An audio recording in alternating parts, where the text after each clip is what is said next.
네, 반갑습니다.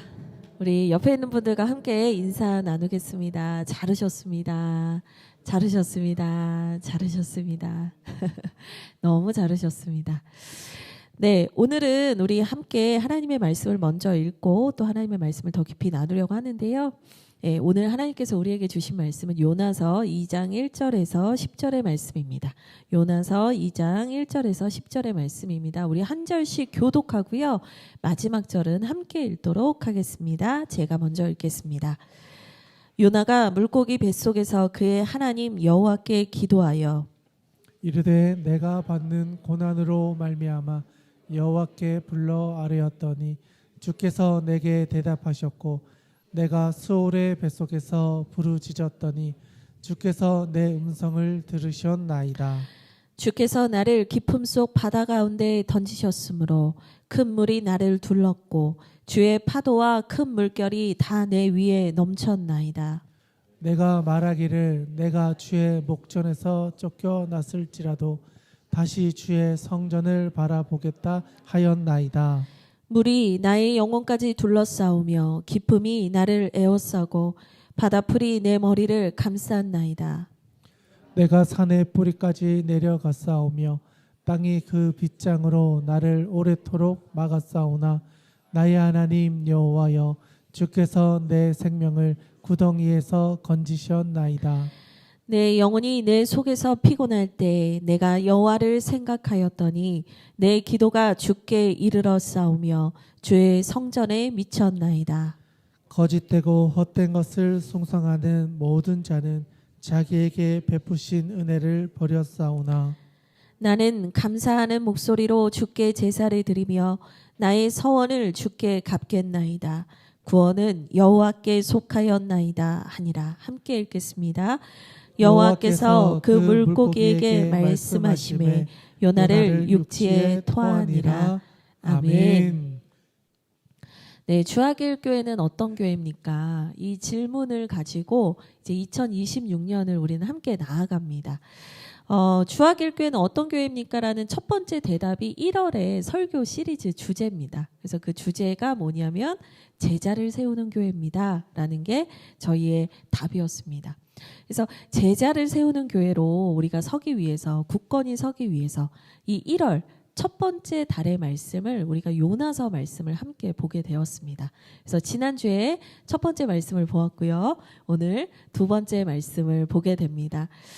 오늘 말씀은요. 요나의 긴 기도를 담고 있어요. 그러니까 사실 이 2장 자체가 2장 전체가 하나의 기도다라고 해도 됩니다. 그래서 첫 절과 끝 절을 제외하고 2절부터 9절이 다 기도입니다. 아주 긴 기도를 담고 있는데요. 이 기도는 하나님의 말씀에 불순종하던 요나가 그의 마음의 방향을 바꾸어서 인생의 방향을 바꾸어서 하나님께로 향해 나아가는 기도가 담겨져 있습니다. 제가 이제는 하나님의 말씀대로 살겠습니다. 라는 결단이 담겨져 있는 기도입니다. 그래서 이 기도는요, 요나의 인생에 있어서 매우 중요한 기도였어요. 언제나 한 신앙인의 어떤 그 믿음이 바뀔 때, 어떤 믿음이 성장할 때, 그리고 신앙의 어떤 태도가 바뀌어질 때, 이 큰 줄기가 바뀔 때에는 언제나 중요한 기도가 있습니다. 그래서 제가 이걸 뭐라고 했냐면, 뭐라고 했냐면, 잊혀지지 않는 기도의 자리가 있다라고 제가 표현을 해봤어요. 단순히 기도문이 중요한 게 아니라 내 인생에서 잊을 수 없는 하나님을 깊게 만난 기도의 순간이 있다라는 거예요. 그래서 성경의 인물들을 보면 다 한 번씩은 이런 기도의 시간들이 있었더라고요. 야곱도 돌베개를 베고 자다가 하늘의 사닥다리, 하늘의 문이 열리는 것을 보고 하나님께 간절히 기도하면서 이 베델의 기도를 하게 되면서 그의 인생이 변화되기도 했었고요. 또 우리가 잘 알고 있는 사도 바울, 이 사울이라 불리던 그 시절에 그가 회심하고 회개하고 아나니아의 안수 기도를 받음으로 그의 인생이 완전히 변화된 경험들도 우리는 성경에서 봤습니다. 이와 마찬가지로 오늘 이 요나의 기도도요. 요나의 인생에 있어서 너무나 결정적인 기도, 하나님을 다시 만난 너무나 소중한 자리였다라는 거예요. 그래서 이런 기도에는 특징들이 있더라고요. 어떤 특징이 있냐면 구원의 감격이 회복이 되고요. 하나님께서 우리에게 주신 사명이 회복되는 자리더라라는 거예요. 그래서 이 기도에서 뭐 하나님께서 새로운 말씀, 내가 전혀 알지 못했던 놀라운 깨달음을 주시는 것이 아니라 원래 우리에게 주셨던 그 구원의 은혜가 다시 우리에게 불일 듯이 일게 되고 그 구원의 은혜가 나를 다시 살아나게 하고 내 영혼이 회복되고 다시 하나님 나라를 위해서 그 하나님 나라의 사명을 위해서 살고자 하는 그 마음들이 부어지게 된다라는 거예요. 그래서 이 잊혀지지 않는 기도, 이런 기도는 모두에게, 그리스도인으로 살아가는 우리 모두에게 사실은 경험되어져야 하는 기도입니다. 사실 이 자리에 앉아 계신 분들 중에서는 저마다 이 기도의 순간이 기억나시는 분들도 계실 거라고 생각합니다. 하나님께서 이 요나의 기도를 이렇게 길게 기록하셨어요. 이유가 있는 거죠. 하나님께서 이 요나의 기도를 이렇게 길게 기록하신 이유는요. 이 요나가 하나님과 나누었던 기도 내용 하나하나를 우리가 다 암송하고 알아야 되고 이렇다라기보다는 우리에게도 이런 기도의 자리가 회복되어야 한다라는 것을 주님은 가르쳐 주고 계시는 것입니다. 이 요나는요, 이 기도를 통해서 매우 깊고 진실하고 정직한 기도를 드립니다. 요나가 했던 기도 중에서 가장 정직하고 아름다운 기도였을 거예요. 요나서 1장을 보면 되게 특징적인 표현들이 계속 나오거든요. 그게 뭐냐면 하나님의 얼굴을 피했다라는 표현이에요. 3절에 보시면 1장 3절 그냥 앞장 가지고 계신 성경책 한번 앞쪽을 보시면 3장에 보시면 3절 1장 3절에 요나가 여호와의 얼굴을 피하려고 했다. 또 중간에 여호와의 얼굴을 피하여 10절에 자기가 여호와의 얼굴을 피함인 줄을 알고, 그러니까 계속해서 하나님의 얼굴을 피한다는 얘기를 하거든요. 근데 이 여호와의 얼굴을 피한다라는 게 잠깐 불편해서 살짝 얼굴을 그냥 안 보는 수준이 아니에요. 여기서 얼굴을 피한다라는 이 표현은, 성경적 표현은 사실 어떤 의미를 가지고 있는 거냐면 하나님과의 관계를 정리하려고 했다라는 의미예요. 하나님과의 관계를 정리하려고 할 정도로, 모든 관계를 정리하려고 할 정도로 요나가 하나님과의 관계가 좋지 않았으나 이 기도의 자리를 통해서 모든 것이 새로워지고 회복되고 더 나은 하나님과 더 깊은 관계로 나아가게 됐다라는 거예요. 그래서 우리가 이 기도의 구조를 제가 잠깐 정리를 해왔어요. 아니, 이 긴 기도에 구조가 있습니까? 예, 구조가 있습니다. 1절은요, 요나가 기도를 어디에서 했는가를 말해주고 있고요. 10절은 요나가 기도를 다 마친 후에 하나님께서 그를 다시 육지로, 사명의 자리로 내보내셨다라는 이제 그 구절이 있어요. 그러면 2절에서 9절 요나의 기도, 이 부분이 사실은 되게 중요한 건데 제가 말씀드린 것처럼 2절에서 6절은 하나님의 구원에 대해서 얘기를 하고요.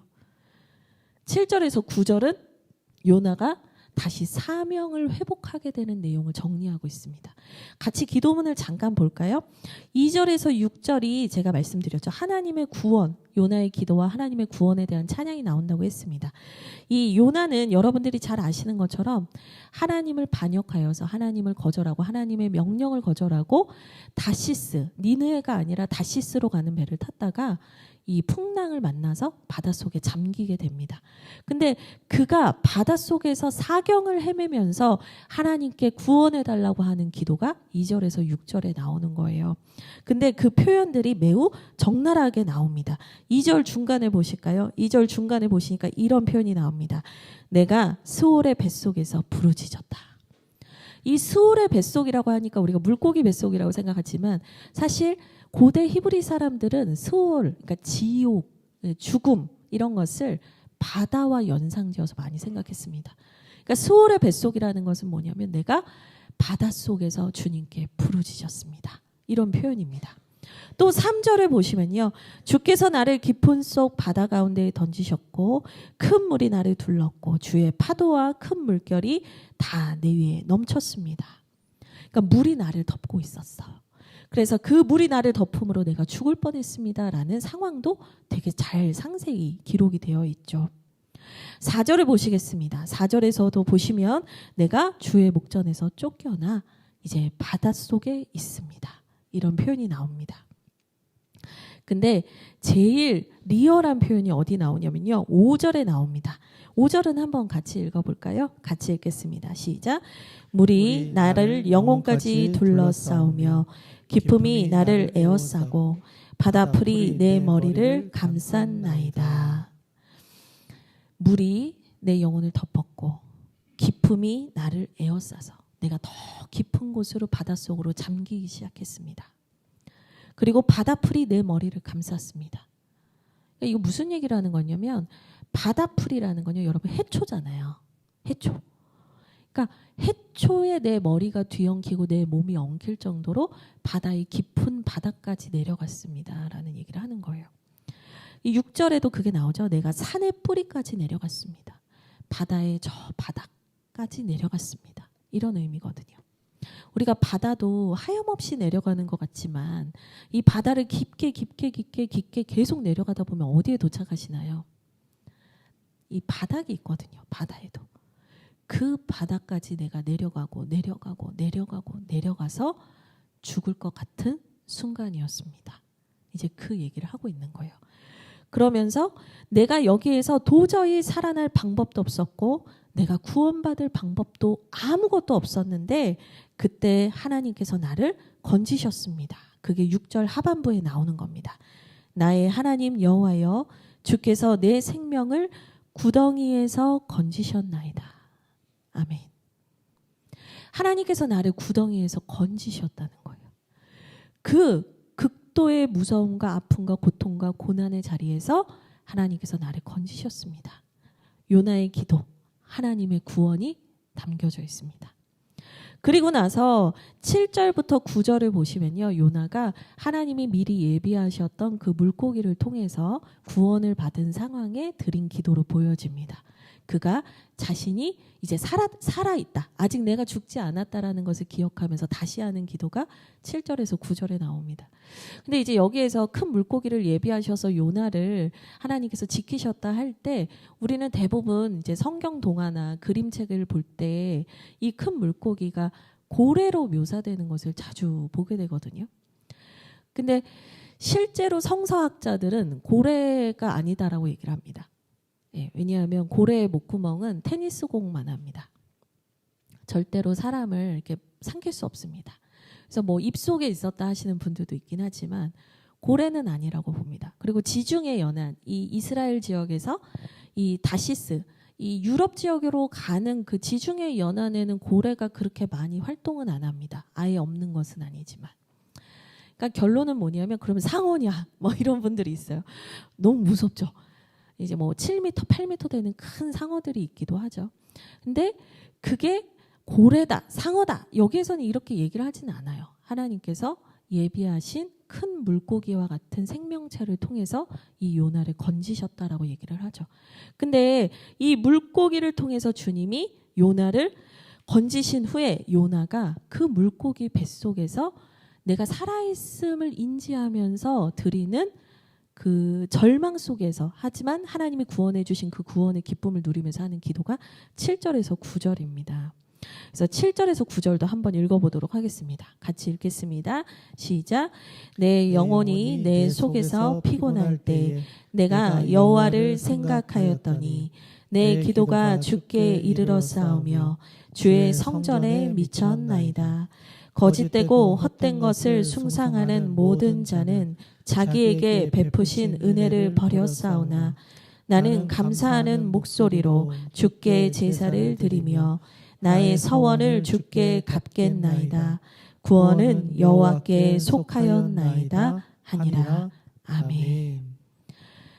요나가 정말 어떠한 힘도 남아있지 않은 상태에서 하나님께서 그 보호하신 물고기 뱃속 안에서 이 기도를 드립니다. 특별히 좀 중요한 표현이 있어요. 내 영혼이 내 속에서 피곤할 때라고 7절에서 얘기를 하거든요. 근데 여러분 이 7절에서 피곤하다고 하니까 좀 몸이 좀 찌푸둥했나 이 정도가 아닙니다. 지금 바닷속에서 풍랑이 있는 그 바닷속에서 바닥까지 내려갈 정도로 거의 죽음 일부 직전까지 왔다가 이제 갔다가 온 거고요. 이 피곤하다라는 이 단어가 히브리어 원문을 찾아보니까 어떤 단어가 있냐면 이 단어에 어떤 의미가 있냐면 수의를 입히다라는 뜻이 있더라고요. 그러니까 단순 피곤이 아니었어요. 수의를 입힐 정도로 생명이 꺼져가던 시점에 그가 할 수 있었던 마지막 기도였다라는 거예요. 근데 여러분 참 이상하지 않습니까? 내 숨이 넘어가고 내가 죽어가는 그 상황에서 요나가 했던 기도가 뭐였냐면 내가 감사로 주께 제사를 드리며 나의 서원을 주님께 갚겠습니다. 내가 다시 사명의 자리로 돌아가겠습니다라고 기도하고 있는 거예요. 이 물고기 뱃속에 있긴 하지만 하나님이 건져주셨지만 요나의 상태는요 막 힘이 팔팔한 상황이 아닌 거예요. 하나님께서 나를 그 바닷물 속에서는 건지셨지만 이 물고기 뱃속에서 내가 죽고 생명을 잃어버릴 수도 있는 그 가장 희미한 불꽃처럼 겨우 타오르는 상황이었다라는 거예요. 그런데 그 상황에서도 요나가 했던 기도가 뭐였냐면 이 사명의 회복, 하나님의 나라를 위해서 살겠다는 기도를 했다라는 거예요. 하나님께서 놀라운 기도를 요나로 하여금 하게 하셨어요. 하나님께서 그에게 구원의 감격을 회복시켜 주시고 이 놀라운 사명이 회복되는 기도를 하게 하셨습니다. 요나의 현상과 요나의 상태에서 이 기도가 나올 수 있는 게 이해가 잘 되지 않아요. 하지만 하나님께서 이 기도를 요나로 하여금 하게 하셨고 그의 나머지 펼쳐지는 인생을 완전히 바꿔가셨다라는 거예요. 제가 이 기도를 보고 나서 오늘 제가 이 하나님의 구원과 사명의 회복에 대한 얘기만 하려는 건 아니에요. 사실 이거는 여러분들 놀라실 수도 있겠지만 제가 정말 하고 싶은 얘기를 하기 위해서 설명드린 앞부분에 불과해요. 아니 그럼 설교를 언제 끝낸다는 것인가 하실 수 있는데 이 얘기를 드려야만 했어요. 제가 정말 드릴 얘기를 위해서. 요나가 다시 구원의 감격을 회복하고 사명자로 회복되는 이 기도를 드린 것을 보면서 그가 다 죽어가고 자신의 생명을 보장할 수 없는 상황에서 왜 이 기도를 드렸는가를 보게 됐어요. 그러면서 중요한 것을 하나 발견하게 됐는데 뭐였냐면 단순히 이 기도문이 중요한 것이 아니라 요나가 이 기도를 드리는 자리가 어딘가가 중요하다라는 것을 알게 됐어요. 사실 하나님께서 요나에게 이 기도를 요청하신다면 굳이 물고기 뱃속이 아니어도 됐을 거잖아요. 어떤 것도 기억 못하고 지금 초죽음 상태가 된 사람인데 우리 영화에서 보듯이 눈을 떠보니 해변가에 밀려나와 제가 이렇게 살아있네요. 뭐 이런 거 가능하지 않습니까? 그러면 요나가 해변가에 앉아서 무릎 꿇고 기도하는 거예요. 주님이 나를 구원하셨습니다. 주님이 제가 이제 주님께 서원을 지키겠습니다. 제가 주님 나라 위해 살겠습니다. 제가 다시 사명자로 살겠습니다. 해변가에서 해도 되는 거 아닙니까? 우리가 흔히 보는 영화에 의하면요. 막 바닷물에 휩쓸려 가다가 어느 섬에 도착해서 원주민이 내 볼을 툭툭 치면서 일어나라 막 하면 일어나고 그리고 나서 내가 죽은 줄 알았는데 살려주셨어. 그렇게 기도하면 되는 거잖아요. 근데 이 기도가 드려지는 것은 하나님께서 너무 기뻐하시고 너무나 꼭 필요한 기도고 우리에게 회복되어야 하는 기도였어요. 근데 그 기도 내용 하나하나 자체보다 더 중요한 게 뭐였냐면 이 기도하는 공간이었다라는 거예요. 요나가 기도하고 있는 이 공간. 수의를 입은 것처럼 시체처럼 누워있는 그 요나가 기도해야만 했었던 그 공간. 그 공간이 중요한 거더라고요.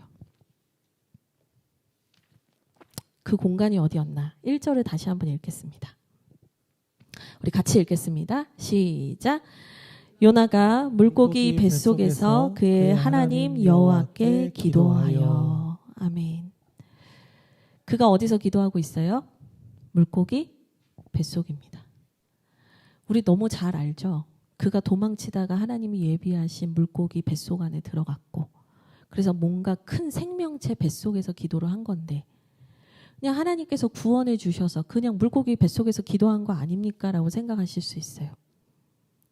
근데 여러분, 이 물고기 뱃속이 어떤 의미를 갖는가를 알고 이 말씀을 보는 것과 이 물고기 뱃속이 단순히 물리적으로 어떤 큰 생명체의 뱃속이라고만 생각하고 이 기도문을 보는 것은 전혀 다른 해석을 낳습니다.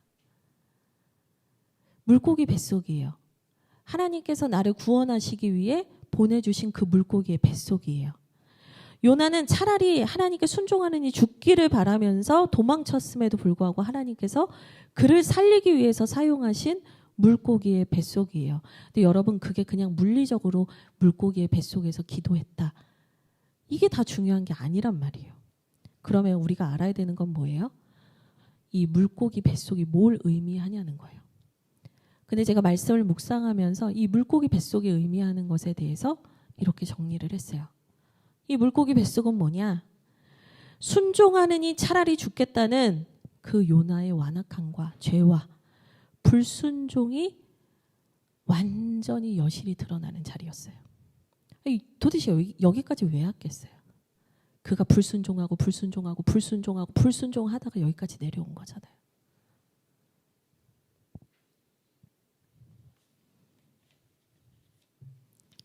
물고기 뱃속은 요나의 완전한 죄성과 처절한 실패의 자리를 말해줍니다.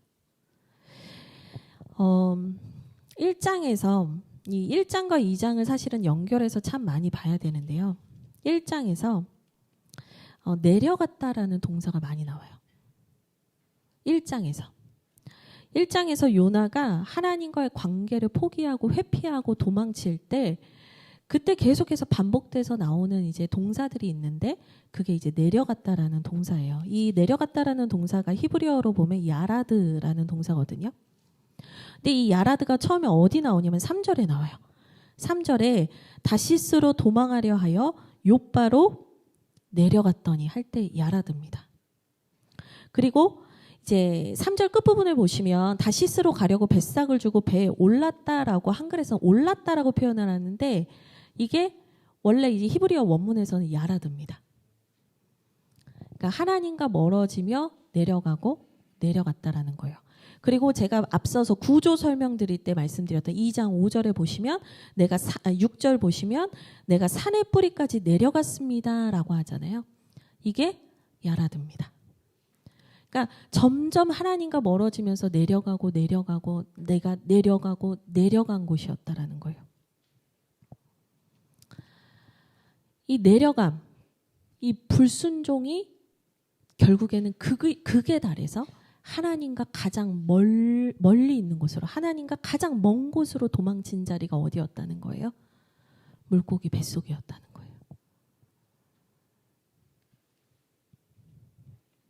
물고기 뱃속은요, 내가 이렇게 하나님을 배신하고 하나님을 원망하고 내가 이렇게 하나님을 거절했던 존재구나라는 것을 처절하게 보는 자리입니다. 그런데 이 물고기 뱃속은 그것만 말하진 않아요. 그럼 또 뭘 말하냐? 그럼에도 불구하고 우리를 포기하지 아니하시고 우리를 구원하시고 사랑하시는 하나님의 은혜의 자리이기도 해요. 나 같은 자를 하나님, 막 이 선원들이 1장 6절에 보면 막 얘기해요. 너도 좀 기도해라. 너도 좀 기도해라. 이 풍랑 중에 넌 자고 있냐? 기도해라. 막 하는데 1장 12절에 보면 요나가 뭐라고 하냐면 그냥 나를 바다에 던져라. 난 죽겠다.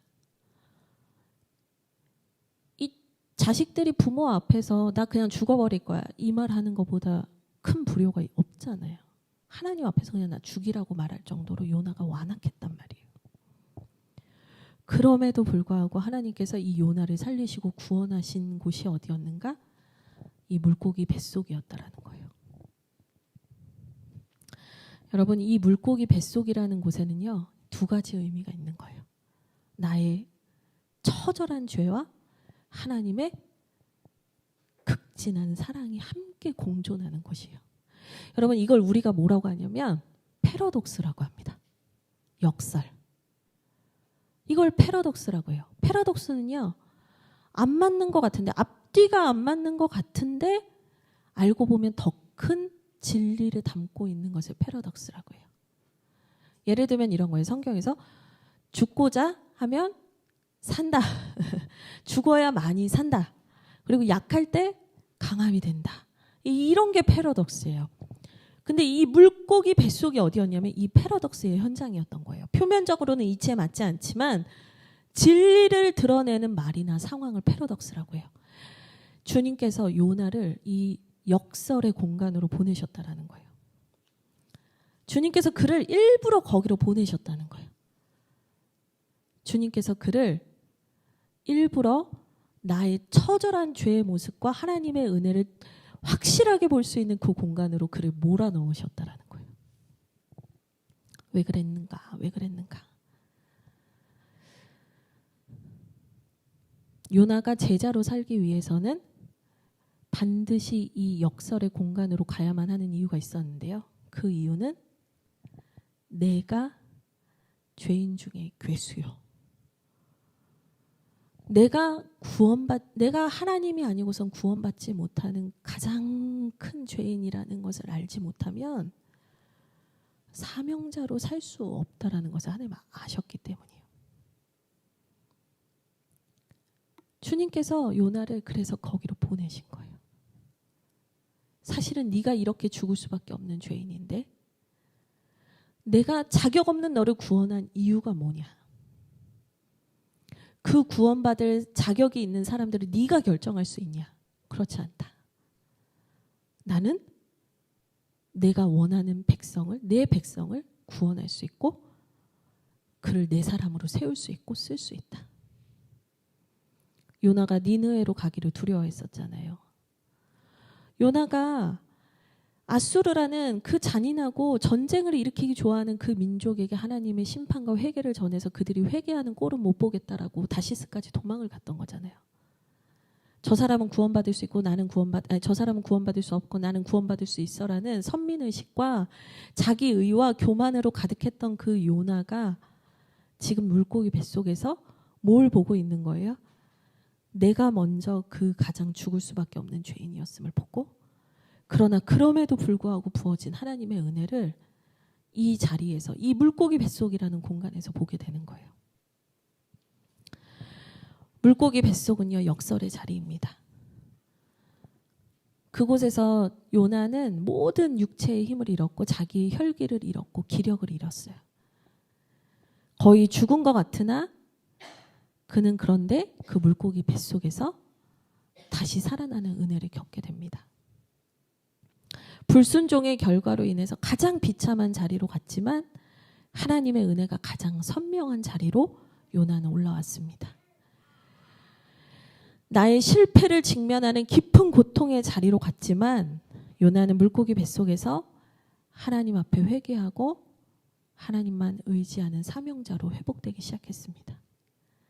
여러분 이 물고기 뱃속을요 제가 계속 이렇게 여러 번 얘기를 했는데 우리가 신앙생활하면서 제자로 살아가기 위해서 우리 역시 이런 물고기 뱃속을 거쳐가야 되거든요. 매 순간. 근데 이 물고기 뱃속을 우리는 좀 더 보편적인 말로 이렇게 부르곤 합니다. 광야. 물고기 뱃속은요. 우리가 신앙의 광야라고 말하는 그 광야를 의미합니다.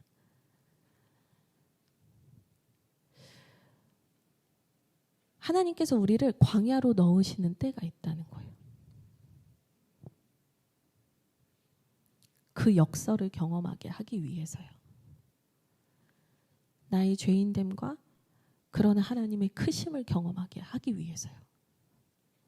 여러분 광야로 자기 발로 스스로 기뻐하면서 걸어가려는 사람이 있을까요?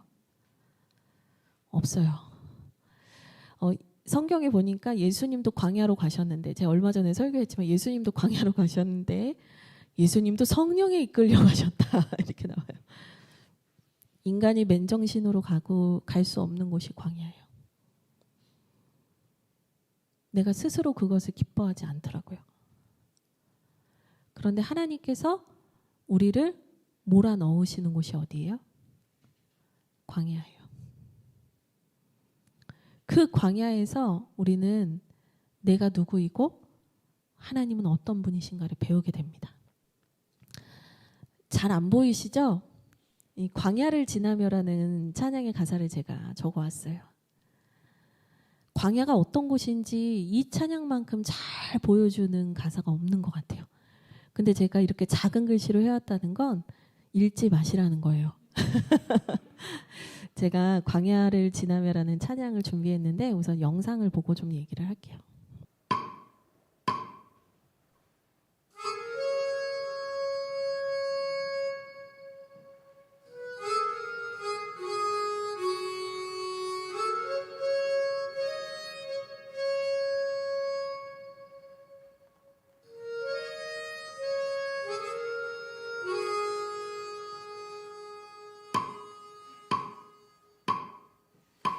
왜 나를 깊은 어둠 속에 홀로 두시는지, 어두운 밤은 왜 그리 길었는지,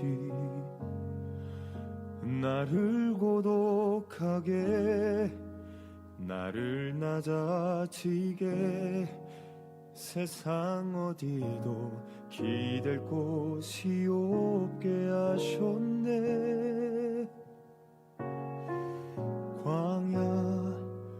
광야에 서 있네.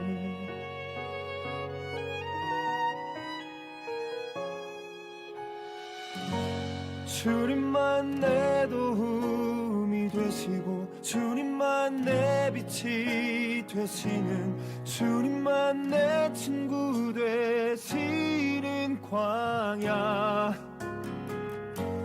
주님 손 놓고는 단 하루도 살 수 없는 곳, 광야.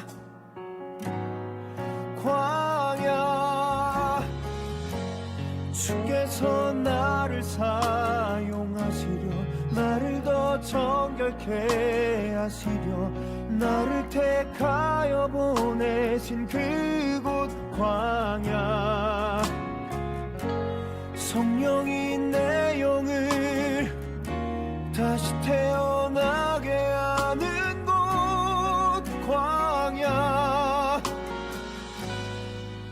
광야에 서 있네.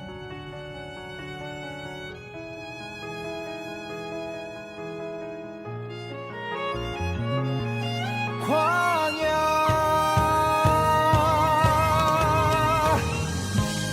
주께서 나를 사용하시려, 나를 더 정결케 하시려, 나를 택하여 보내신 그곳 광야.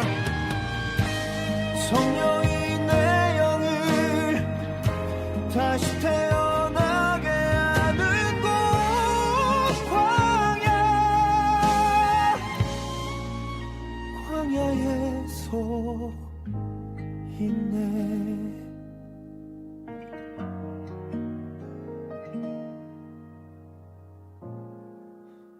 광야를 지나며.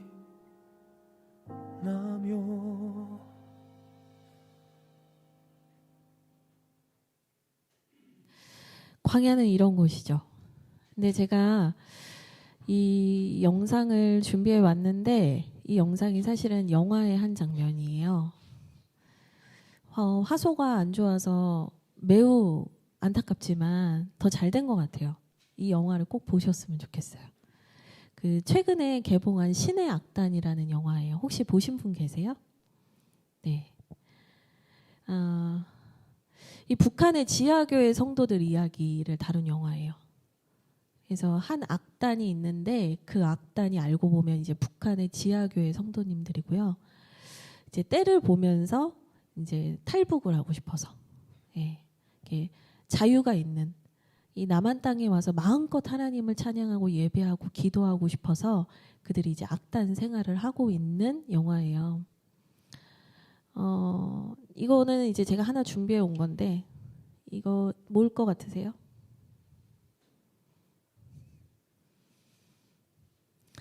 이 성경책이에요. 여기에 성경, 신약 성경이 다 들어있어요. 탈북하는 분들을 돕는 사역을 하는 목사님께 제가 받았던 건데, 그곳은 성경책을 갖게 되는 게 꿈인 곳이고, 목소리가 터져라 찬양을 하는 게 꿈인 곳이고, 아버지 그 수령님 말고 하나님 아버지를 부르면서 부르짖으면서 뜨겁게 기도하는 것이 꿈인 나라가 북한이거든요. 근데 이 영화가 실화를 바탕으로 만들어진 영화래요. 그래서 그 악단이 사실은 이제 탈북을 꿈꾸는 이제 지하교회 성도님들의 악단이었는데, 이 북한 당에서 그 당 측에서 외화 벌이를 위해서 북한에도 교회가 있습니다. 북한에서도 인권을 중시합니다. 이거를 이제 보여주기 위해서 가짜 부흥회를 열게 돼요. 그래서 이 악단을 불러서 가짜 부흥회를 조직하는데, 뭐 아는 게 없다. 말씀도 모르고 찬양도 모르니까 우리 성경을 읽어야 우리가 연기를 하지 않겠습니까? 하면서 막 마음 놓고 막 큰 성경책을 막 읽으면서 막 좋아하고 막 찬양을 연습하고 부흥회 연습을 해요. 막 기도하는 연습하고. 근데 진짜 기도를 하죠. 근데 그곳에서 그들을 감시하기 위해서 투입된 보좌, 이름이 뭐죠? 보위대? 예, 보위부라는 곳에 있는 관리가 이들을 감시하기 위해서 들어왔고, 이들과 같이 연기를 하면서 외화벌이를 하려고 하다가 결국에는 이 찬양과 말씀과 기도의 현장 속에서 진짜 예수님을 만나게 돼요. 그래서 그가 변하는 과정에서 부르는 찬양으로 이 광야라는 찬양이 나옵니다. 그래서 제가 궁금했어요. 한 사람이 이렇게 달라지고 예수님을 진짜 만나게 되는 이 변화의 과정 속에서 이 왜 광야를 지나며라는 이 노래를 감독은 부르게 했을까? 뭐였냐면, 처음에는 연기로 시작을 했고, 처음에는 가짜인데 외화벌이를 위해서 그냥 여기 들어온 거잖아요.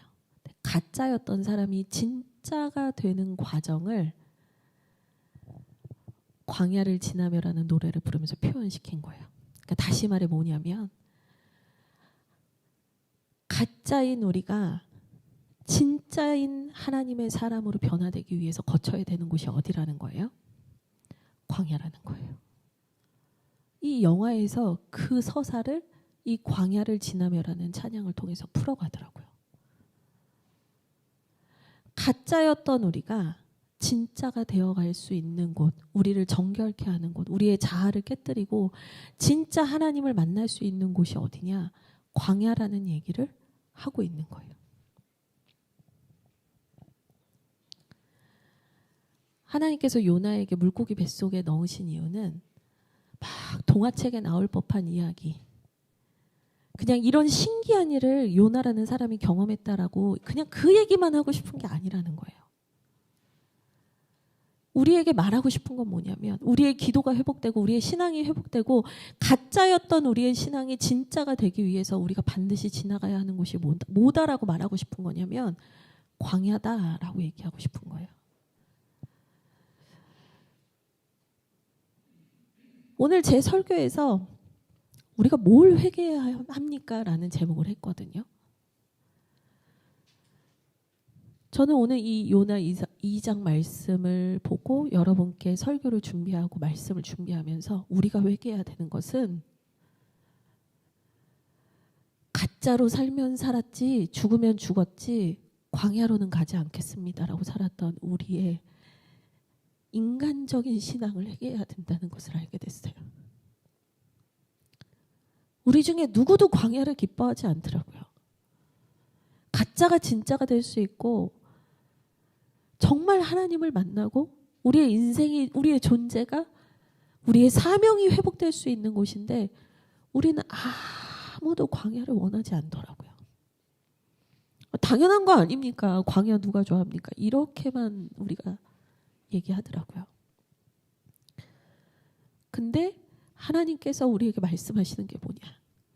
내가 너에게 허락한 광야를 감사할 수 있냐는 거예요. 우리가 그 광야를 기뻐하지 않았던 것을 회개하기 원하신다는 거예요. 이 영화 얘기를 한 또 하나의 이유가 있는데, 북한의 지하교회 성도님들은 도대체 얼마나 긴 광야를 걷고 있는 겁니까? 근데 오히려 그분들은 나만을 걱정합니다. 제가 너무나 인상 깊게 봤던 책이 하나 있는데 이지성 작가라고 있어요. 우리나라에서 인문학 붐을 일으켰던 작가예요. 그분이 1만 킬로미터라는 책을 썼어요. 뭐였냐면 작가로 살던 자신이 얼떨결에 탈북하는 분들을 도와주게 되다가 지금 계속 탈북하는 분들을 도와주는 사역을 하고 있다라는 얘기를 쓴 책이에요. 그 유명한 작가예요. 대한민국에서 인세로만도 평생 부자로 살 수 있는 사람이었어요. 근데 그 사람이 우연한 어떤 기회, 우연이 아니겠죠? 하나님의 섭리였겠죠? 탈북하는 분들을 지금도 돕는 일을 하고 계세요. 제가 우리 대건이한테 선물을 했죠. 대건이가 화들짝 놀랐습니다. 제가 그 책을 읽고 너무 은혜를 받아서 우리 대건이한테 선물을 했죠. 근데 거기에서 보면 탈북하신 북한 분들이 우리나라 이 남한 땅에 와서 다 뭐라고 하냐면 이분들이 우리를 걱정할 게 아니라 이분들이 자기들을 걱정해야 될 것 같다라고 이 얘기를 하시거든요. 내가 볼 때 남한에서 자유롭게 찬양하고 말씀 보고 기도할 수 있는 이분들이 더 가짜가 많은 것 같아요 라고 얘기하거든요. 우리는 광야에 들어갈 것 같으면 눈치가 엄청 빨라요. 신앙을 오래 했기 때문에 신앙생활 너무 오래 했기 때문에 눈치 엄청 빨라요. 하나님이 뭔가 은혜 주시겠다 하면은 그 주에 예배 안 오고 그 주에 기도 안 하고 하나님 말씀하실 것 같다 그러면 빨리 성경책을 덮고 지퍼를 잠가버려요. 우리는 광야에 대해서 어떻게 하면 도망갈 수 있을까를 늘 생각해요. 그래서 하나님이 애타하시는 것 같아요. 진짜 제자를 내가 이 땅에서 보기 원하는데 가짜에서 진짜로 변화되는 사람, 내 자아의 틀을 깨고 나와서 하나님 나라를 위해서 살겠다고 하는 사람들을 주님은 계속해서 기다리고 계시는데 우리는 계속해서 그 광야를 벗어나려고만 하는 신앙을 살고 있다는 거죠. 어려운 거 싫어하고 복잡한 거 싫어하고 불편한 거 싫어하고 부대끼는 거 싫어하면서. 여러분 우리가 진짜 회개해야 되는 건 하나님 그때 제가 말 안 들어서 그때 좀 죄송했어요. 하나님 그때 제가 좀 하나님한테 대들었던 거 죄송해요. 단순히 그런 낱개의 회개들이 아니에요. 우리가 하나님의 통치 원리와 하나님이 우리를 훈련하시는 그 과정에 대한 모든 것을 수용하고 있는가를 회개해야 돼요. 그걸 돌아보면서 회개해야 돼요. 아까 우리 선식 청년하고 함께 찬양했지만 주님께서 우리의 모든 것을 수용하셨는데 우리는 하나님의 모든 것을 수용하지 않아요. 내가 좋은 것만 선택해서 수용하고 싶어요. 오늘 주님께서 우리에게 계속해서 이 요나의 기도와 신의 악단이라는 영화를 통해서 저희한테 들려주시는 말씀이 뭐냐면 나는 네가 진짜 제자가 되길 원한다는 거예요.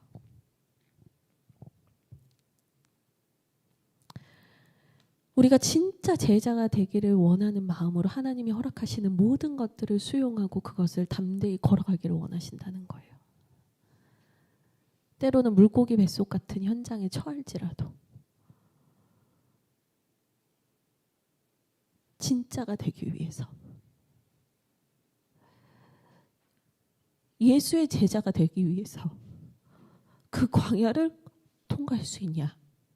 주님은 우리에게 물으시는 거예요. 제가 개척을 3년 하고 나서